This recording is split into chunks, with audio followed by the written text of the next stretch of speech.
and we made a beeline for the show, and it was like we never left Southern California, because all the artists and the work was familiar, and it was a real treat because some of the work was by these artists that the Quinns have collected was really early, and a lot of the work I hadn't been familiar with. And how can one be completely familiar with the Quinn collection? It's huge, and it's legendary. So we were surprised, and we were surprised at the quality of the facility and exhibition and the installation. Jason, you and your staff have outdone yourselves. This is a first-rate quality exhibition, and you're to be congratulated. So, along with that along with that surprise, I got an invitation to moderate this panel, and I am going to do a couple of things. First, one of which is to sort of read a very quick bio on each one of the artists. And then I'm going to ask them what I left out. So I think that's pretty important. The other thing is I just hope you all realize how important this collection is to West Coast art. It's got seminal work in it. There aren't that many collectors from the LA area that were collecting during the period that Joan and Jack were collecting. I can think of obviously Elise and Stanley Grinstein. And the importance of Joan, what? And the Wisemans. Well, the Wisemans to some degree. It's kind of a different bucket, but I also think of somebody like Mickey and Ruth Gribben, but they not in the same way, and that is that there was sort of a salon that was going on in Joan and Jack Quinn's house, and the artists were family, and they grew up with the artists. And as Greg was pointing out, we had a conversation earlier about this. The artists, really weren't important when they first met them, but they tended to just establish a relationship with them and go with it. So it's pretty phenomenal in that respect. This collection, that is. And there are few other collections that I can think of that would rival it. So it's really great to see it here. Gosh, I notice I'm attached here, so I'm going to have to stand here for a little while longer before we start the conversations. I'm going to leave a few minutes at the end for questions. So, and there's a couple of mics I'm being told by Jason that are out there. We could circulate to you when you have, if you have some questions. And we'll just start off. I'm going to tackle this, Laddie first, Greg second, and Joe Fay last, and that's alphabetical order and in order of their age. So, which I'll disclose. Laddie John Dill was born in Long Beach in 1943. He was raised in Malibu, and his father was in the film business. He graduated from Chouinard Art Institute in 1968 with a BFA. After graduating, he became a printing apprentice and worked closely with Robert Rauschenberg, Klaas Oldenburg, Roy Lichtenstein, and Jasper Johns. His early mentors include Rauschenberg, Keith Saunier, Robert Smithson, Dennis Oppenheim, and Robert Irwin. That's an interesting mix. I can't think of another artist that has that mix. His first solo exhibition was at the Sonnabend Gallery in 1971. Another unusual thing, a West Coast artist showing in New York, their first solo show, very odd. He was one of the first Los Angeles artists to exhibit light and space-based work in New York.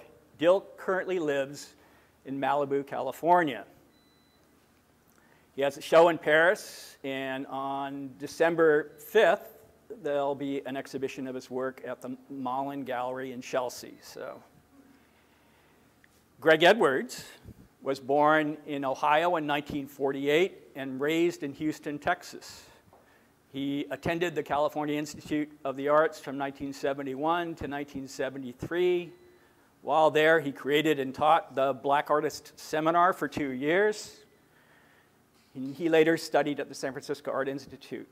Edwards' early mentors consisted of Matsumi Katamutsu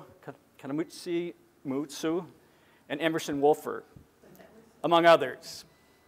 Edwards was a founding director of Studio Z, a seminal Los Angeles alternative space famous for performance, conceptual, and traditional visual art forms on the cutting edge. He served on the Arts Advisory Panel for the Cultural Affairs Commission for the City of Los Angeles and on advisory and grants panels for the California Arts Council. In addition, he has acted as a liaison between the National Endowment for the Arts and the U.S. Small Business Administration. Edwards helped to fashion and institute the Public Arts Grant Program in California.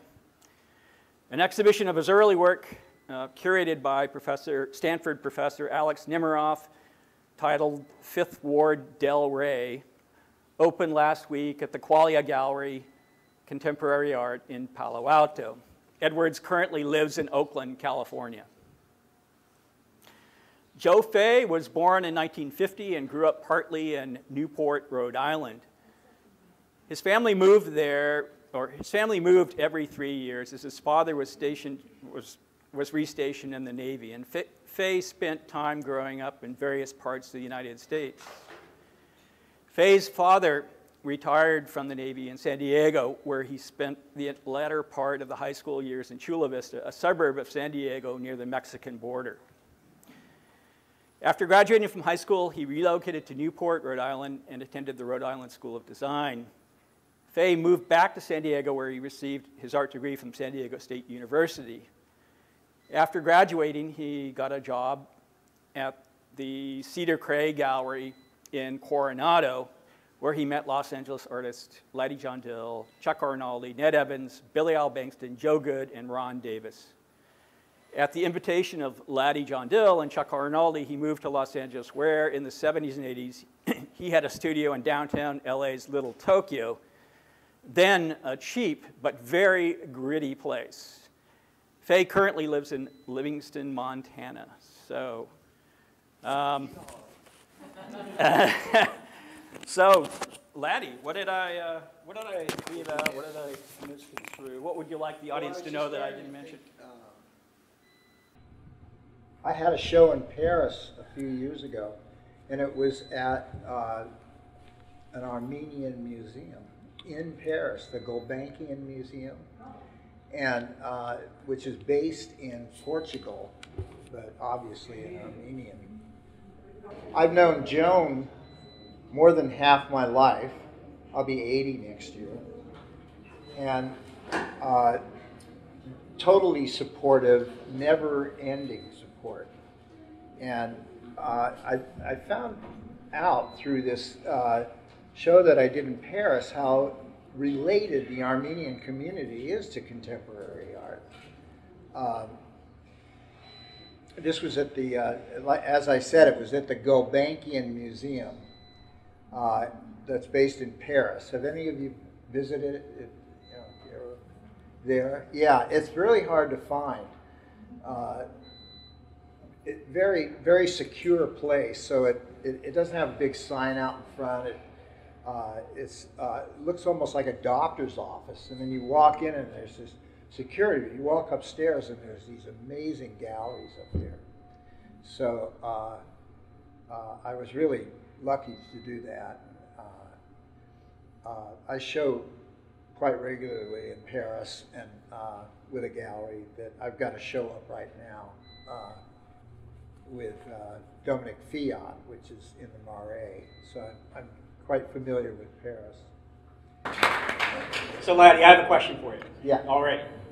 So your dad was in the film business. What did he do? How did that affect your work? He was an actor. He was an actor. He was my blood father, and then I kind of grew up in Hollywood. And, lived on Beechwood Drive and all that.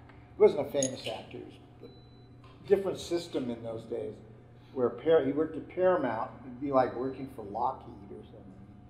Go in and punch in, and today you're going to be an irate sheep herder, you know, that kind of thing. Anyway, Paramount was churning out black and white westerns back in the early the 50s.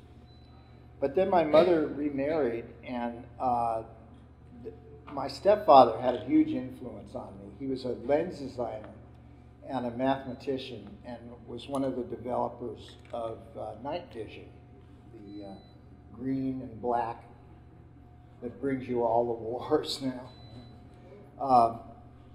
Anyway, our house was a combination of, it was a nice house, but it was also kind of like a lab, you know.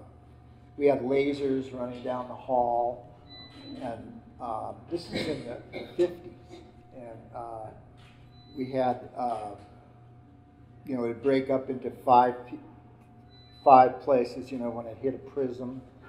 And, you know, it was always like, don't touch that or you'll die. You know? I always loved the light that was generated by, I never forgot this, and it had a big influence, all the way to this piece when the electricity goes back on. Just the quality of the light, like in an oscilloscope, for instance. You know, you just see that green light, man, it's beautiful to me. And so I grew up with all these kind of light things. And then I ended up going to Chenard, and it's an art school, which is now Cal Arts. And I just concentrated pretty much on light toward the end of my 4 years there. But I learned how to paint. I learned painting, and I naturally know how to draw. So, but the light has always been the thing that's really caught my imagination. And so I moved downtown with Chuck Arnoldi, and had a lot of space, $149 for about 8,000 square feet. It was rough, but it was big. So I was able to work with my neon pieces, and then I started to work with irregular shaped pieces on the wall, and I started to push them out so much that I had to move to the floor to really get what I wanted. And I started working with sand, light, like a white pure sand, which is almost like a movie screen, where every particle picks up the light. So I was able to do these paintings on the floor with the sand and this neon light that I'm going to reproduce one of them in New York on December 5th. It opens. And then from there, I moved to Venice, and immediately became friends. Just magically, it was wonderful with Larry Bell and Billy Albankston and Ken Price. All these guys were, you know, legends to me, and I was very surprised how well they received my work. And so I stayed in Venice for 50 years. And moved around Venice mainly, and did shows in Europe and New York. And then I started doing work in Taipei, and doing a project right now in Singapore. So that's kind of it in a nutshell. I don't know if anybody has any questions. We would save the questions to the end. Oh, okay. Great. Joe? Yeah. Oh. You're on, Joe. Howdy. Yeah. Oh, and I'm not in the TV show Yellowstone. So, but we moved to Montana about 20, 30 years ago. I lived in Venice. Prior to living in Venice, I was living in San Diego with my wife, and I was working at a gallery in Coronado. And they were, this gallery showed mostly LA artists, and that's when I met LADDIE and a lot of the other artists that are in this show. So when to come and do a show like this and look at everything, every time I see a piece, I kind of remember a certain time that, you know, I met that person and spent time with them. So when LADDIE found us a place to live, Vicky was pregnant, and we had no money, and we on food stamps, but everybody in the artistic community took care of us.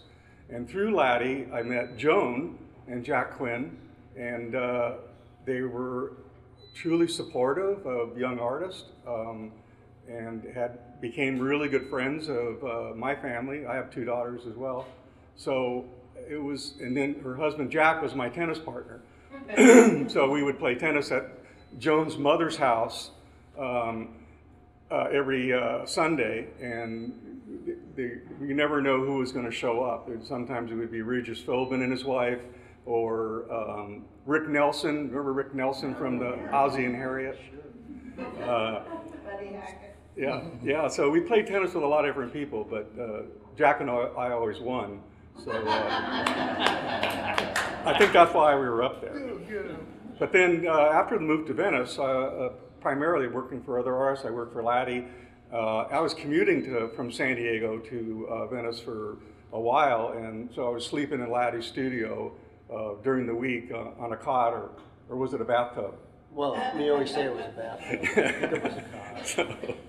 And he worked for a lot of the artists, and this was all within 2 or 3 blocks of, right on the beach. And we had a small studio apartment up on above the boardwalk, and so we saw the ocean, and that was great because we had moved from from San Diego, and we were close to the beach there. And then there's also the history of surfing in Southern California from any time from like the 6th grade through college. There's not very much surf in Montana, but people are riding waves there.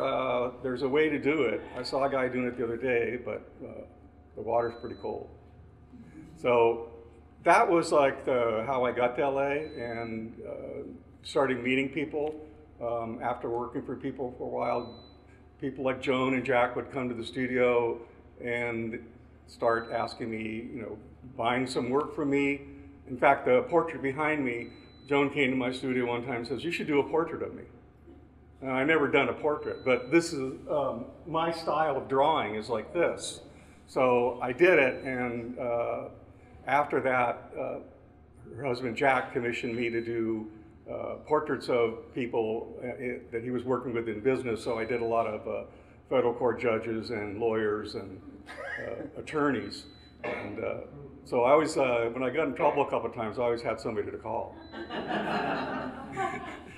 But then after living in Venice for a while, we kind of got priced out of that studio, and we moved to downtown Los Angeles in a warehouse area that wasn't being occupied at that point. And we got a 20-year lease on a building for 7 cents a square foot. And we developed, a couple other people and I developed the building, built studios for ourselves, and then we rented out some other studios, and so we had a pretty sweet deal for a long time. But at that time, downtown LA was pretty sketch. It was not very safe. Right after we moved down there, somebody stole our truck. That was our only way of getting around for transportation. So I called LADDIE, and Chuck Arnaldi came down and gave me a car to drive, and gave me like $500 to keep us going. And I'll never forget that. And that's sort of how and then once I was downtown, I started going up to Montana. I was artist in residence at Yellowstone National Park for several years, and I really liked it. And coincidentally, my Japanese art dealer was building a solar house made out of tires called an Earthship. And I ended up working on that, doing a lot of custom kind of built-in kind of artwork and stuff. And I really liked Montana, so I called Vicki one night and I said, "We're moving to Montana." What'd Vicki say? Vicki says, "Oh, go ahead." I'll stay here. So here we are. We're living in a loft in downtown LA, and we have one child already, and it was illegal at that point to live in these commercial buildings. And as a result of doing that, these news people would come down and do stories on us, and eventually the city changed their mind and gave us a kind of a permit to work and live in the same place. So we stayed down in downtown LA for a number of years, but when I had the chance to move to Montana, I had been fly fishing, and since I had been doing the artist in residence, I really wanted to go. So I thought, well, if it didn't work out, we would, move back to LA. Because we were used to moving. Both of our parents were in the military, so we moved every 3 years. But that was like 25, 30 years ago. And we're still up there. But I love it up there. We live right outside of Yellowstone National Park. We have bears that come through our town. Our town's like 2 blocks long. If you rolled a bowling ball down Main Street, you wouldn't hit anything. So that's kind of like where we're at now. But I always stay connected with Joan and Laddie and a number of other artists that are in the show. And I'm really glad to be here. It's kind of nice. We had some great Armenian food last night. And that's like, because all we have in Montana is meat and potatoes. That's it. But that's kind of like a little bit about my story. So I'm just happy to be here. And thanks for having me.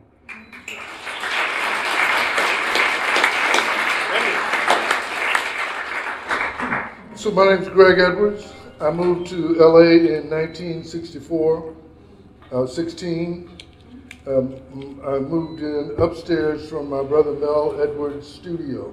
My brother was getting to be a very famous sculptor early in his career, and pretty much everybody in the LA art world either came through his studio or he went through their studio. Joan Quinn was a school teacher, and her parents had a place not 10, 12 blocks. So it was all the same area of Crenshaw. It was quite an interesting mix of people for me, because I was coming from absolutely, strictly segregated Houston, Texas. And so, our part of the world was, I'm going to say I came straight out of the trees and swung into Southern California. And the art world was very, very cool. I had always read about, sort of the bohemian ideas that were a part of my brother's life. And it interested me in ideas about the bohemian life in Paris and in New York. And all of a sudden I was right in the middle of it. And as a young athlete, I was kind of a little bit too rough at the edges to participate, but when I could keep myself calmed down, I'd find myself in the presence of Larry Bell or David Hockney, or there were a lot of great, great artists. And then at home, my brother was making great sculpture right out in the back garage. His wife was making tremendous paintings. Her name was Karen Hamry, and she was from Manhattan Beach, a blonde of Norwegian descent. And so that was way, way different than what we had come to expect in Texas. Next door was a great artist, a Filipino-Hawaiian guy of also Japanese descent named Ron Miyashiro. And these are artists that we know from Southern California, but who never went on to become famous, because Karen was a woman, and she was a great painter, but that didn't mean boo. And didn't mean boo to her either. She continued to crank out those great paintings, and until they went to New York, both she and Ronnie found themselves in the position of having a lot of great paintings and nowhere to put them. And so their lives and their careers downsized. Meanwhile, I met my wife, Penelope, on a double date. She was with the other guy. And I really fell in love with her that night, but she left for Europe for 3 months. So I kind of had to hang around some people that I wouldn't have hung around for 3 months until I could run into her again. And she took me to Hermosa Beach. She had been a beach bunny. Her whole deal was at the beach. And I was educated in the art of walking on the beach in the wintertime in my jeans, barefoot in a cable knit sweater. And, you know, eating sandwiches at the First Street Deli in Hermosa Beach, and listening to jazz at the Lighthouse for free on the third set. Until one night, the Modern Jazz Quartet was playing there, and a drummer by the name of Connie Kay came outside and engaged me in conversation and told me, I told him that, you know, I'll be inside on the third set, because you could stand outside, there was a window, you could look in. And I said, you know, I'll just hang back here. And he said, no, you come inside. And for the rest of the week, you come in and listen. And so all of a sudden, I'm in the middle of the art world, I'm in the middle of the jazz world. These are the things I didn't know, but I always wanted to know, and now I was right in the middle of it at the highest levels. Like Joan, the artists were not yet famous. There was no money in the art scene at that time. So we all were in it for the experience of each other trying to try out our ideas. It was a tradition of people would come to each other's studios and they would look at the work. It was great work. It's the kind of work that's selling for 6 figures and higher today.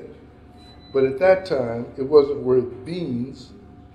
And so they would just look at the work and they didn't say anything about it. There was no criticism. There was no back and forth. None of that happened. The whole thing was an exchange of spirit. And so that was my introduction to the LA art world. I learned to try to perceive the essence of the experience as opposed to any kind of commercial gain that just didn't exist. In a few years, it began to exist. But as a black artist, we were excluded from that part of the scene, except for people like Joan. Joan was a friend. And because of friends like that, we got the experience, but we didn't get a chance to participate in the sort of what I would call now the world of resources. And so for me, the whole thing has been meeting and knowing people like this through their work and experiencing and valuing them because of the quality of their work. So for me, everything about this show, everything about this collection, and I must tell you that if those of us who know Joan and Jack Quinn, we know that this is the tip of the iceberg that you're seeing here. This is an extremely high quality show. We all know that. There's so much more than this in their collection. I cannot tell you. There's so many things, great things, that are just there because some friends came by and they decided to support that. And they did it all the time, just like these guys are saying. They were extremely supportive, and so they have this mountain of work that is extraordinary. Now, Joan and I became activists in the California Arts Council scene. And so we worked on trying to extend the resources of the state to all of the artists who didn't participate in the commercial sphere of the LA art scene. And we were quite successful at it. And there was a guy named Noah Purifoy who put art in the schools and art in the prisons and turned around the lives of people who wouldn't have had any possibility in their own life, in their own neighborhoods, except that someone brought the life of art into their experience. So the kinds of things that that have helped me in my career is seeing that a whole generation, several generations of those people who wouldn't have had anything. And I was from that kind of a situation, except that I had art in my family. But I was from that neighborhood, I was from that milieu, but I saw them lift their lives. I know what they were before, and I saw them lift their lives. And now, you know, there are artists like that who are representing the United States in the Venice Biennale. In London, there are shows that are being based on artists who never would have gotten a shot in our day. So I can tell you a little bit about, you know, how I love to splash paint. I can tell you a little bit about how I love to draw. I can tell you a lot more about how I love people, and I love listening to jazz, and more than anything, I love driving fast cars on the freeway in the middle of the night in Los Angeles. If you haven't done it, I highly recommend it. It's no better feeling than ending up at Malibu at dawn, and you know, finding some little diner and some little shack, and what do they call it? Shedding, debriefing from all the things that you would have had to experience just to get to that space. I value my family, my wife of 55 years. I value our son, our grandsons. I value the life that my sister, who passed away in December, built for our family, and just really the classy lady that my mother was, that allowed all of this to happen.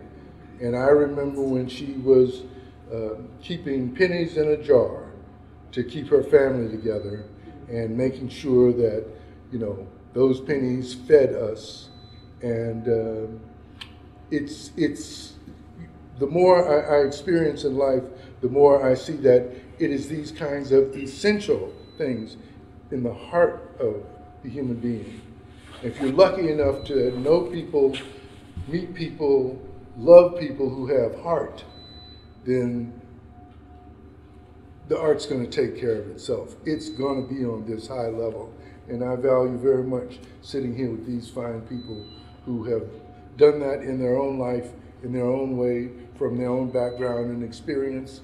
And I'm glad that finally some of us get to sit at the table too. Thank you.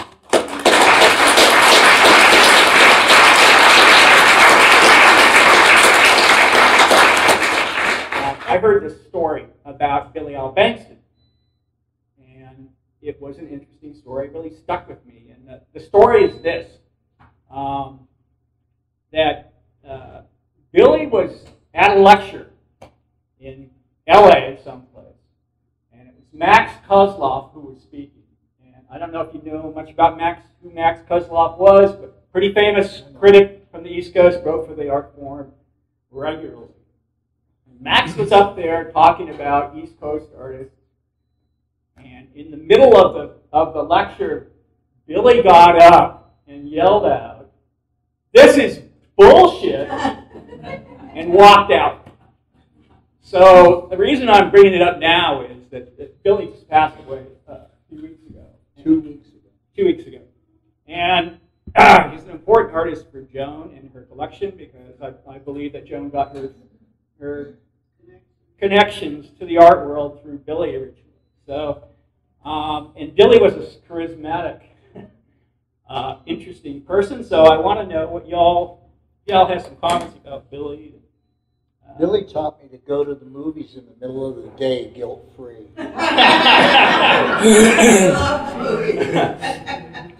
He was like a guru kind of. I mean, his lifestyle. It was all about lifestyle, and the work that came out of it. His work came naturally out of his lifestyle. I remember he had a retrospective at LACMA that and he had Frank Gehry do the setup, you know, and it was just a magical show. Then he had another. They had a catalog. It was 100 grit cover with like 150 grit on the back, and it was put together with machine bolts. And there was a little pink ribbon for the page divider. Yeah, he had every shade in that. Yeah. Anyway, Billy was had an amazing sense of humor, and he was a very flamboyant dresser, but somehow he just had the most amazing color sensibility. I mean, who can pull off wide whale yellow pants? You know, well, Billy can, or did. And unfortunately, he passed away a couple of weeks ago. But he had a lot of influence on me. But what, you know, as long as I have my voice right now, I wanted to say something about the collection, you know, before I forget. Is if you look around this collection, there are no two artists that are the same. And I think that's one of the earmarks of Los Angeles art. It's not, there's no school. I mean, the light and space thing, but it's almost like a real estate agent taking a parcel of land and naming it something. You know? But there are no two artists alike, and that was actually part of the problem in a sense, because people would come from New York, where the publishing center of the world was, and writers and stuff like that, and they couldn't put it together. They didn't quite get it, you know. And I lived in New York enough to know that these groups of artists would almost block by block. You know, it was much more orderly, and it was like a more of a literal movement in New York, and backed up by the publications. Where Los Angeles, I remember a French film company coming, and they were going to tell the story of Los Angeles art. You might remember this, Joan. It was like in the probably early 70s, mid 70s, and they couldn't do it. They were here for months, and they couldn't put it all together because of the differences in each artist's work. I mean, each artist was in their studio working and, you know, exchanging ideas occasionally, but it was an isolation thing as well because of the spread out of, it wasn't like Manhattan. So you had a collection like this one, which is very telling of what LA was like, or is like, where you have just a selection of artists that are all doing different things from different places. Like, we didn't sit around like Larry Bell and Terrell and myself. We didn't sit around and talk about light and space, believe me. But we were friends, and we did exchange ideas. And I remember this one guy, his name was Herb Enns, and he was a master sheetrocker. And Irwin started this whole thing where it had to be a perfect environment. Now he's in the landscaping business. But those were amazing times. But as Greg was saying, it was like a lot of dogs and very few bones. Thank God for the Quinns. You know, so. Joe? You're next. Oh. Yeah, I met Billy Al once I moved to Venice. Actually, I met him before that in San Diego because he was also showing at the gallery I was working at in Coronado. So he was like, I was just like out of college, and when I started to meet the Venice artists that I'd been reading about in Art Forum and Art in America, I was like kind of in awe. And one of the interesting things for me as a young artist was, in college, they teach you, you know, more traditional kinds of approaches to painting. But when I met the Venice artists like Laddie and Billy Al and Chuck, they were making stuff. Laddie was using concrete and glass. Billy's painting on aluminum. Chuck is making paintings out of sticks. And it kind of gave me the idea of like, opening up possibilities instead of approaching art in a traditional way, but doing something different and using non-traditional materials. I used to use a lot of polyurethane foam and cut it up there, like the calla lily over there on that wall behind us over here. And the way I found out about that stuff, I was like plugging some holes in my studio one day so the mice wouldn't get in. And some fell on the floor, and I go, boy, that looks like it could be like art material. So that was the beginning of carving anything up. But the funny thing was that since I had come from a beach culture in San Diego for a number of years and surfed a lot, I always heard about everybody down there was familiar with the big name surfers in California. Does anybody remember that movie Gidget from 1959 with Sandra Dee? You know the guy that they called Moondoggie? That was Billy Al Bankston. And he did a painting called Moondoggie. And Jenny has it in her dining room. So that was pretty cool. It's really, when I started to look for pictures of Billy and I after he passed away, I found an old key to his studio. And it's like one of the old hotel keys with the big tag on it and the room number. And he had signed it on the back. And so I kept meaning to give it back to him, but that was like 40 years ago. So I still have it. And then I was looking through one of his invitations, and he would do stuff like this all the time for his openings. This was from a James Corcoran opening, and he was giving out these handkerchiefs. So it was always something a little special. And out of doing stuff like this it's how I got the idea of making these little pins that I make. Just to make it more fun, have something a little bit different. But yeah, it was definitely an influence, one of the major influencers of the kind of work that I would eventually do. And it was an interesting time to be in Venice because it was really pretty laid back then. It's not as crowded as it is now and as expensive. Well, Venice is over. Yeah. Well, after I left, I mean, what can I say?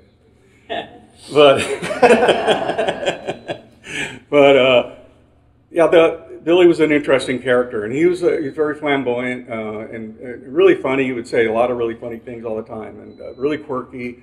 And I really enjoyed that because he was like a real person. He wasn't like somebody that thought he was a better artist or anything. We used to jog every morning on the boardwalk up and down the beach, and simple things like that that you remember. So like I was saying before, when I look at the work, I remember certain times when the person created that work, or where I met them and what they were doing. And a lot of it's all about connections. And if I had never met Laddie, I probably wouldn't be sitting here today. So it's interesting how things evolve. Greg? So I was living in Crenshaw, and my brother Melvin was making sort of black revolutionary, gnarly steel sculpture. Yeah. It was angry, and it was specific to the African and African American experience. But his sort of best friend was this guy named Daniel LaRue Johnson. And Danny was making work sort of like that at first, but he graduated into these things that I can only describe as standing surfboards. So for an African American, that was not the aesthetic. But just like what Laddie was saying, the artists were free to do whatever they wanted in LA, and he was doing that. There's one of the very most famous artists in the business right now is a guy named David Hammonds. Well, David had a studio that had been one of the former dance hall ballrooms on 2nd Avenue in Slauson, and he was making body prints. He'd grease his body up, he'd lay it on support paper or something, and then he'd sprinkle some kind of pigment on it, and he made these groundbreaking prints, and he finished them up certain kinds of ways that were interesting. And then we were in a group that was in the Light and Space show at USC, but it was a revolutionary guerrilla theater group. We were haranguing the audience and, you know, trying to force white people to change right now, change yesterday. So we did not exactly understand how we fit Light and Space, but, you know, it was a gig is a gig, and we did it. Well, that night, I was probably introduced to a guy named Larry Bell. I was probably introduced to a guy named Jim Terrell. And I was probably introduced by, you know, Billy Al Bingston. I mean, Billy was the ringleader of all of those guys, and he probably wasn't in the show. But the LA art scene was a complete melting pot if you happen to be at the right place at the right time. You could drive up and down the street for years and never know what was happening when the most exciting stuff in the world is going on in the backyard. Well, what I loved about Billy was that Billy wore what turned out to be Hawaiian pants. There were these pants that had all these beautiful symbolism that reminded me of African symbols. And when I would talk to him about it, he would tell me all about his relationship to Hawaii, his relationship to surfing, and like that. And he was always cynical. He was always sarcastic, always, but without fail. And he would find something cruel to say to piss somebody off. Yes. I mean, he would get a rise out of people, but he never came at me like that. He would always point the comment at me, and, you know, I wouldn't really know exactly what he was doing other than somebody here is getting skewered. It's not me, but somebody here is feeling. This happened as recently as in June. We saw him at the Gehry, and there's all these very famous people at the James Kuno dinner for the head of the Getty Museum. And so all the people up there are really, really very important. Did Billy care? Did that stop him from talking over the people who were talking from the dais? No, not at all. But it was the last time I saw him, and I thank you from the bottom of my heart for seeing to it that I got there to see him for that last time. It was our pleasure, right. And the portrait behind you was in from Hawaii. The portrait of Jack and me is by Billy. Come on. Yep. I think that was Jack's 50th. Great. It is. It is. It's so crazy how much it looks like, you know? He really got Jack, too. He really got Jack. Yeah. So basically, you know, LA was a big community and everyone got along, but everyone was doing something different. That's why. You know, and that's what confuses. That was confusing.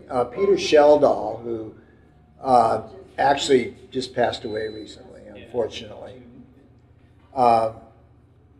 He put it together like that. You know, he says, you know, I've met a lot of you. He was very familiar with LA artists, but he was the one who pointed out, you know, there aren't two alike. You know, it's not a school of, you know, where you had language, art and language, and all these kind of different groups of artists that had names to them, but it wasn't. That didn't happen in Los Angeles. Yet stuff was happening. I mean, Greg told me a story earlier today, which is kind of, you know, talks about the transmission of ideas through the artwork in LA, and it's not a verbal tradition. Yeah. It's, you know, you walk in, you see what your peer is doing, you go, oh, I can do better than that, right? Or I can do something like that, but that's going to even be better, right? I mean, so you are. Well, I think the criteria, at least my criteria, was to make something that nobody's ever seen before. Right. You know, it wasn't like, oh, good version. Right. No, it was more like you see something you go over somebody's place, you see something, and you think, all the way home, you think, man, I got to make something else. This guy just came up, this is groundbreaking stuff in his area or her area. I gotta come up with something tonight from my area. I gotta figure something out in me that's, you know, that is on the level. I mean, basically, you weren't trying to top anybody. You were just trying to come up and bring the best of yourself out because you'd seen something pretty cool. I mean, when I saw these Joe Fay things, I love drawing. When I saw these Joe Fay drawings, man, it was like, my drawings got to change. Not I got to do Joe Fay's drawings, but it's got to change. It's got to be something. And I thought, I lived in Silver Lake. I thought he was a Silver Lake artist. I thought he was, you know, 2 or 3 hills over in some place, some pocket that I hadn't, you know, noticed. And yet here was this guy that was into drawing as much as I was, but certainly not according to the Academy. And that was the main thing. It's like nobody was interested in the Academy. Nobody. Well, everybody like was making stuff. Billy's famous quote, Yeah. which is, "More Matisse, less Duchamp." But that gets us to something else, which is, you know, the schools in LA where you guys are, in Southern California where you guys are growing up, and you know what happens in the 80s and 90s, beginning maybe in the 70s, is that conceptualism really takes over the University of California art system. And all the academics are teaching that at that point. And if you're coming up as an artist going through the academic thing, that's what you end up doing. Prior to that, there's, you know, a group of artists that are identified with light space. But there's also in the background this whole thing going on with gestural abstraction. And, you know, getting back to Billy's point, which is, you know, Duchamp's fine and conceptualism's great, but, you know, give me some juice. And, you know, I could even see that gestural abstraction in your work, Laddie. You're the least of these people that you would expect to find it. It's there. So I don't know if you guys want to talk about that a little bit. Because there's a big tradition of that, and there's a big tradition of it in LA. And I know some of you touched on it when you were schooling as well. Well, that's what was interesting for me, because like you just said, when I was in college, most of my teachers were doing performance art or conceptual art, and I wanted to be a painter. So I learned a lot from that experience, but it wasn't until I moved to Venice and started working around other artists and seeing how they worked, seeing the different kinds of materials they used, and I learned that, you know, be yourself, be true to yourself, rather than try to create something that you'll sell. Make something that makes you happy or that you're satisfied with, and everything else will fall into place. Because I don't think you can really second guess a market and think, well, if I make 50 of these, they'll sell right away. Usually it won't. Then you're gone. You're screwed. Yeah. So to me, it was like just being around the other artists that was really stimulating. And it was a great experience for somebody right out of school. I was going to go to graduate school, but I ended up working for so many artists that I ended up teaching at those schools. I taught at USC and I taught at Otis Art Institute. And I had no masters. I just had the life experience of being around other artists. So that was better than a formal education in my estimation. The people that were with me at Studio Z, some of them who were especially in the conceptual sphere have gone on to be very prominent in New York now. But the people that are still closest to my heart, there's a guy named Felipe Flores who lives in Goleta, and this is just north of Santa Barbara. And, you know, Felipe, anytime you saw Felipe, not far away, there was a suitcase with 800 drawings in them. And he probably did those 800 drawings in the last month.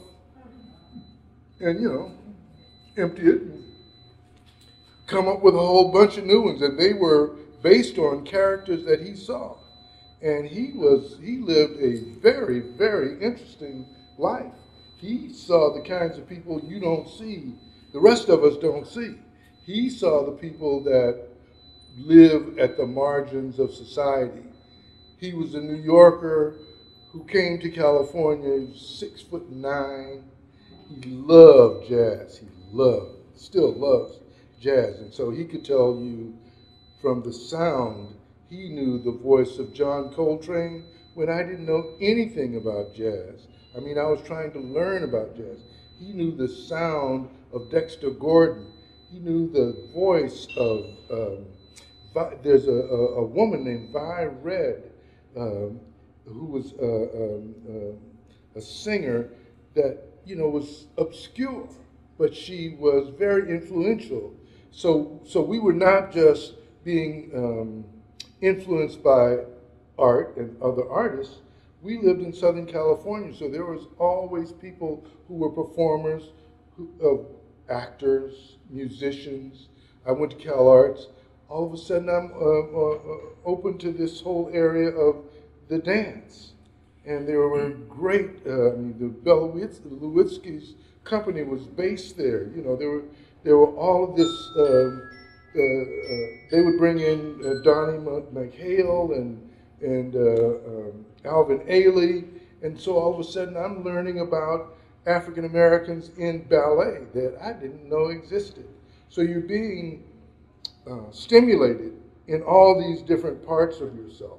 And it makes a holistic experience for you to draw from. And, you know, certainly not trying to go home and be Degas and draw, you know, ballerinas. But I am touched by what ballerinas do with line with their body. I'm into drawing.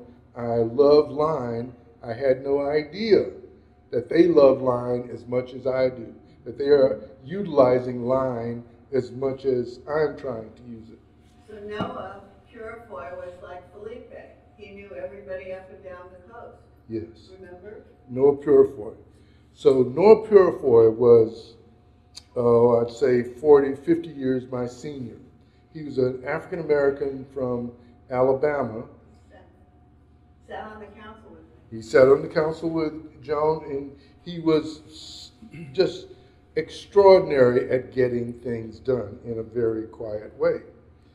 But as an artist, when he finally decided to make something, it was off the charts.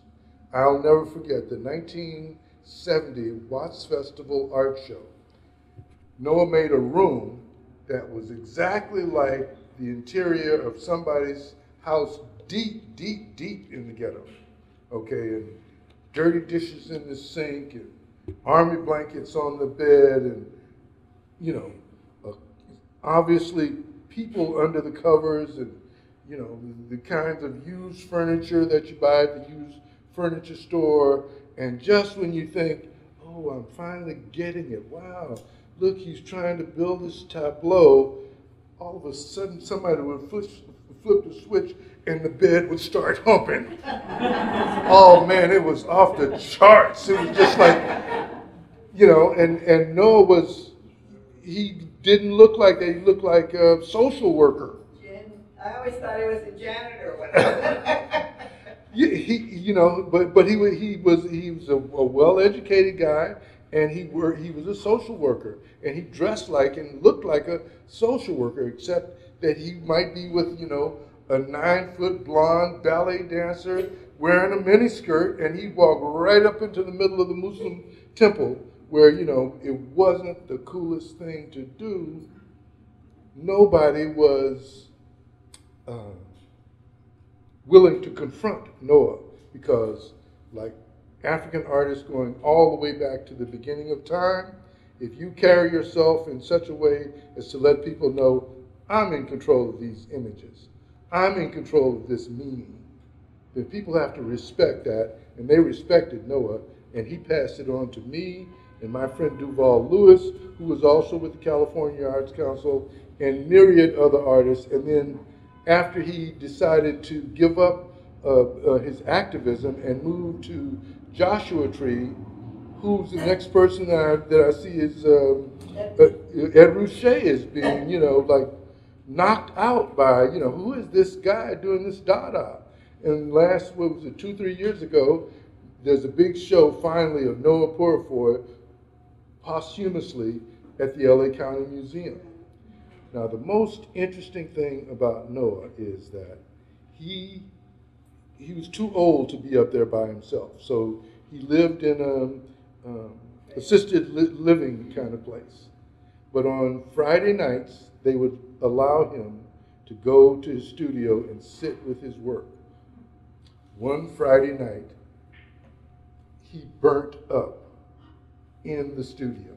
Now, people say that he was smoking and he set himself on fire, but all of us, all of the black artists who were touched by him think that Noah spontaneously combusted in that chair. Yeah, no question in my mind. You know, this man was magic, and he reached into this area or that area or whatever he wanted to. And I asked him, like, why are you so comfortable? Because he went to the top and the bottom of the art world. He went to the top and the bottom of the political world. None of it ever affected him. Why are you so comfortable doing this? I know you, I know where you're from, Noah. You know, how do you do this? And he said, Greg, I was supposed to be a slave. I'm not a slave. And anybody who knows me knows that's the furthest thing from my life. And everything I do proves that. It was just the most touching thing because I grew up with people like that in my neighborhood, in my family.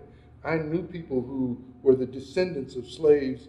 Mrs. Bradley, the lady that lived next door to me, Mr. and Mrs. Bradley were the children of slaves. And they ran he ran an ice house and he had a wood pile. And Mrs. Bradley cooked on a pot-bellied stove like it was 1840s or something. I mean, they were intended to be the people to pick the cotton. They had picked the cotton.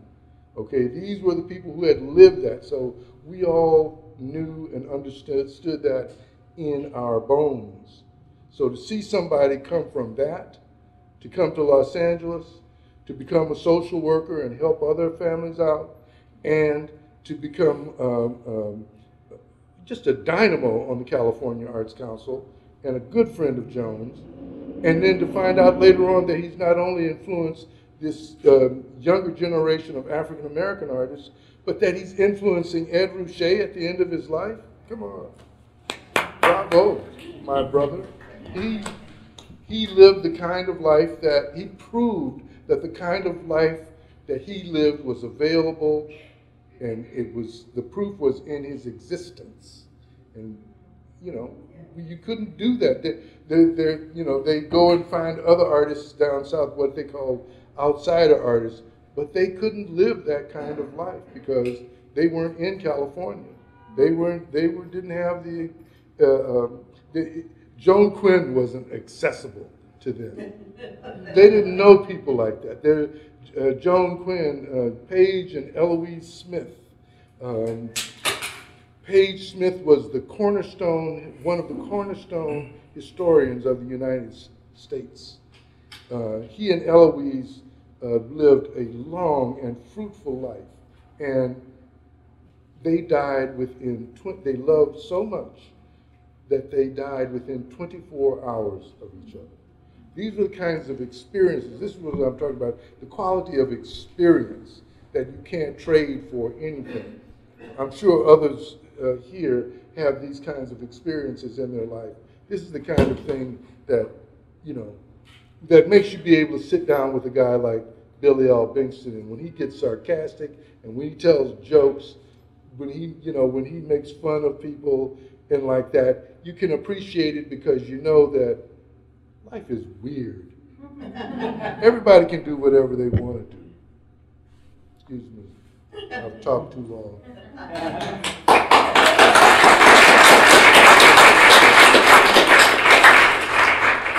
Well, the other thing, one of my other questions really had to do with, we talked a little bit about about there not being any movement in LA. We talked about the light and space movement. We talked about conceptualism. We talked about some other things. but you know, one of the things we didn't talk about, and I think is the really important moment in Los Angeles, and has affected the art of a lot of women artists and men, the feminist movement, which happened in LA. I mean, it was a big factor, and it wasn't just Judy Chicago doing the dinner party. It was, you know, hundreds of women producing work. So I just wondered if you guys had some comments. I mean, there's some women artists in the 70s and 80s. Judy Chicago is one of my best friends. Seriously. Yeah. Wow. I knew her when she was Judy Garowitz, and I used to work for her. We would set off those smoke bombs, you know, colored smoke bombs. The ones she got in trouble for in San Francisco. And we'd do them all over the place. So, you know, she was amazing. I didn't know work for her. Yeah. I mean, was that during her? When she, you know, she was doing paintings on car hoods. Yeah, and then I ended up doing a show with her in Berlin, three-person, myself, Peter Alexander, and Judy. You know. Now Judy comes with her own film group. Yeah, her whole entourage of writers and photographers. It's hilarious, actually. But the one thing I wanted to mention was teaching. I've done a ton of teaching. I started out at Irvine, UC Irvine, and University of California, Irvine. But then quickly moved to UCLA because I didn't have to commute. And that was a really interesting experience for me. Joan remembers that because I was on a regular faculty, so I could apply for grants. So I would get all these film that you could never get. And the art history department, which was in the same building, hated me because I would show Warhol films. And it was a very provincial art department at that time. So I remember those days. And then I started a school in Santa Monica, and our first student, in our first group of students was Mark Bradford. And Mark Bradford, I mean, you know, people say, oh, you were Mark Bradford's teacher? Mark Bradford, who's this just a very dynamic guy. He's just short of 7 feet and incredibly talented. And I mean, as a teacher, you tell him once, he gets it, you know, so you don't take much credit for that. But it opened up a whole world for him. And he had Peter Alexander and myself and Jill Gehry, who you probably never heard of, who's an amazing artist, lives out in the desert now. Work with Mark, and then I remember calling Cal Arts, talking to Stephen Levine, who was running Cal Arts at the time. I said, I've got a guy here who needs, who will put you on the map. You know, I mean,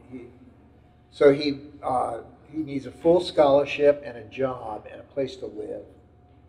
And Steve Levine gave it to him. And so he ended up, you know, getting his master's. And the rest of it is history. Have any of you heard of Mark Bradford? Yeah. I mean, he's like a household word now. But that's because of what Greg was talking about, is the openness of everything in those days. This was in the late 80s.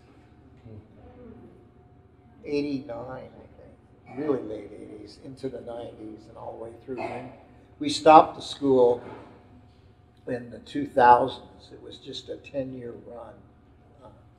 But you were at the tail end of Chenard, right? That was one of the last classes. Yeah. So what was that like? I mean, who was there? Al Rupersberg. Let's see. Who was in my class? You have Mary Course. Yeah. No, Joe was way before me. Before me was like Andershay, Joe Good, Robert Irwin, you know, and all these guys. You know, so it was an amazing school. You know, I'm telling we're getting down to the point where we need to ask the audience if they have questions that they'd like to ask. Go ahead. I just wonder about the women who were your contemporaries and what their careers were like, and what was available. So Judy was famous, of course, I know that. in the 60s, but I was at Cal Arts, and she was with a woman named Mimi Shapiro.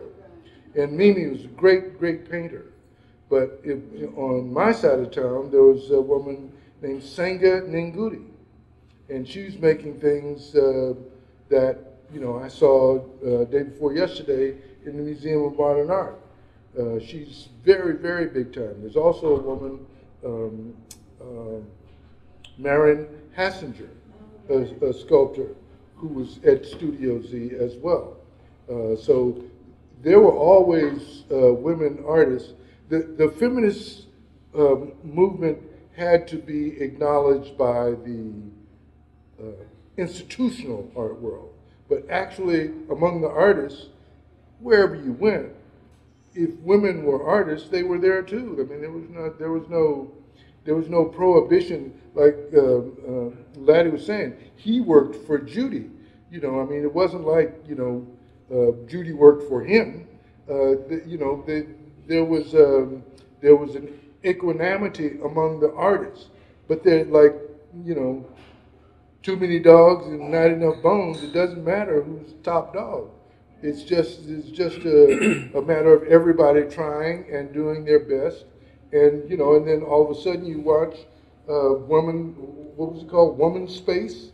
Woman's Space started with a few people doing something in a small house on Melrose, you know, and all of a sudden it blows up and explodes, and it's global.